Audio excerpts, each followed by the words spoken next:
Semua konten gua yang isinya ngebahas power level Kaido pasti rame yang nonton dan 90% isinya full dengan bacotan. Ada yang bilang Kaido korban plot armor, ada yang bilang Kaido sekali bolo bread Marineford bisa rata lah, bahkan ada yang bilang Kaido bisa lebih kuat dari Roger.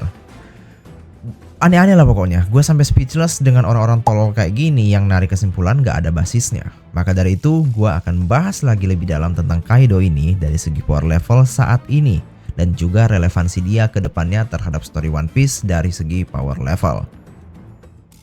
Satu kata, kena outscaled.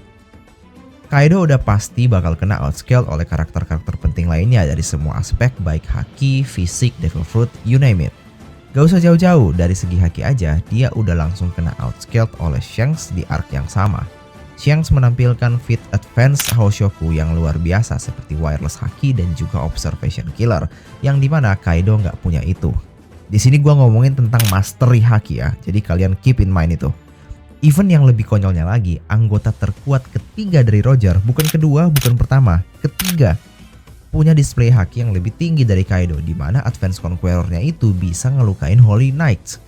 Ini baru ngomongin tentang Elbaf ya, belum lagi kalau misalkan kita mau ngomongin arc-arc ke depan yang bener-bener udah menuju endgame. Bakal secacat apa haki Kaido jika dibandingkan nanti? Ini persis kalau kalian ekuivalenkan di Naruto, kayak lu bandingin Pain pas awal-awal yang kelihatannya OP banget sama karakter-karakter endgame lainnya di Naruto pas perang shinobi kayak Kakashi yang udah pakai six pack power, Guy, Madara, dan lain-lain. Kelihatan kayak semut kan Pain-nya. Case-nya Kaido ini persis kayak gitu. Belum lagi kalau kita mau ngomongin tentang Devil Fruit yang tadinya kita mikirnya naga itu OP banget, sekarang jadi B aja kalau dibandingin sama top tier lainnya. Tapi denger baik-baik ya, bukan B aja kalau dibandingkan sama Kroco kayak Karibo. Soalnya firasat gua pasti bakal ada orang tolol lagi yang salah ngerti dan ngehujat gua bilang Kaido tuh cupu. B aja kalau lu bandingin sama top tier lainnya seperti Kirin, Yokai yang udah awaken, dan mungkin beberapa elemen force of nature dari para admiral. Gua pun ngomong kayak gini karena ada dasarnya. Pertama, dari segi physical boost yang diberikan oleh Naga udah 100% confirmed on screen, physical boost yang diberikan oleh Yokai babi hutan itu lebih tinggi. Red Rock yang bisa bikin Kaido tumbang sesaat gak bisa nembus kulit babi hutan sama sekali. Berarti dari segi fisik dia sudah kena outscaled. Kedua, elemental attack. Semua elemental attack yang dilontarkan oleh Kaido tidak bisa bersaing dengan elemen Tulen yang dihasilkan oleh Logia. Banyak banget penyokong Kaido di luar sana mengatakan bahwa Kain Daiko itu OP banget. Gue setuju kalau itu OP banget, tapi kalian harus sadar bahwa itu hanya api dan scale-nya pun itu masih small island level. Kalau lu bandingin dengan Entei punyanya Ace yang bisa sesaat bersaing sama pure darkness-nya Kurohige, Kain Daiko itu masih kecil. Ditambah lagi Entei yang udah bener-bener kayak matahari, in the end bakal kalah sama magmanya Akainu.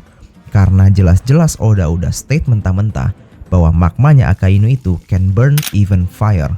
Intinya elemental attack juga pada saat ini sudah kena outscale. Ketiga, endurance, durability, dan kawan-kawannya. Iya bener, emang Kaido setanky itu dan se-endure itu terhadap serangan. Tapi in the end dia tuh nggak awaken, yang dimana stat boost yang bisa dia dapatkan tidak akan segede mythical Zoan lain yang sudah awaken. Gua nggak ngomongin tentang Zoan biasa kayak Lucci dan Kaku, tapi gua ngomongin mythical Zoan lain di luar sana yang sudah awaken.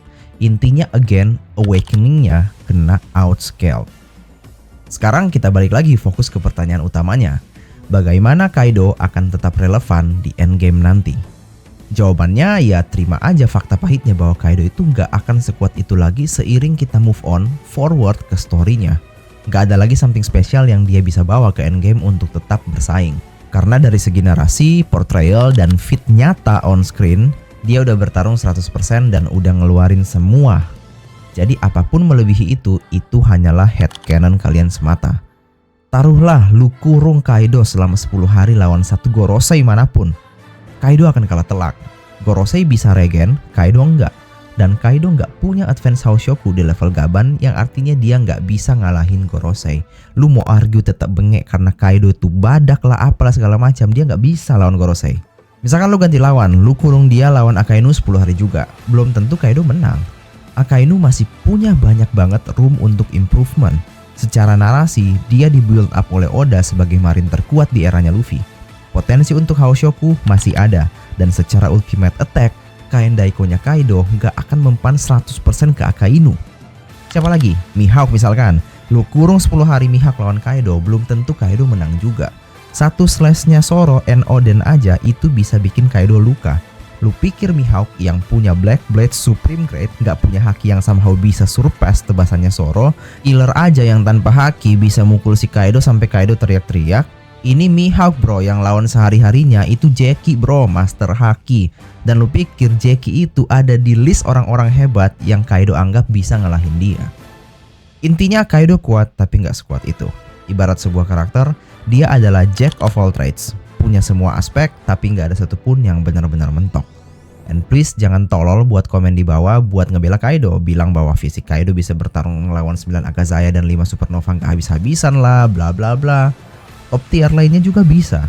Lu lihat Akainu habis kena Quake Punch mentah-mentah di muka, beberapa chapter kemudian udah nge-solo semua komandernya Whitebeard. Even Sabo juga bisa, habis kena sergap 5 Gorosei plus Imu, keluar dari Mary Joyce aman-aman aja. Aramaki juga bisa datang ke Wano nge-solo semua Akazaya, and please jangan diputar balikin faktanya ya. Lu cek baik-baik lagi chapter and animenya, Momo dan Akazaya even Yamato nggak berhasil sepeser pun buat ayam-ayamin Aramaki. Semua attack mereka nggak ada yang mempan, kecuali Jackie karena dia spesial. Jadi makin kesini makin nggak ada yang spesial gitu dari Kaido.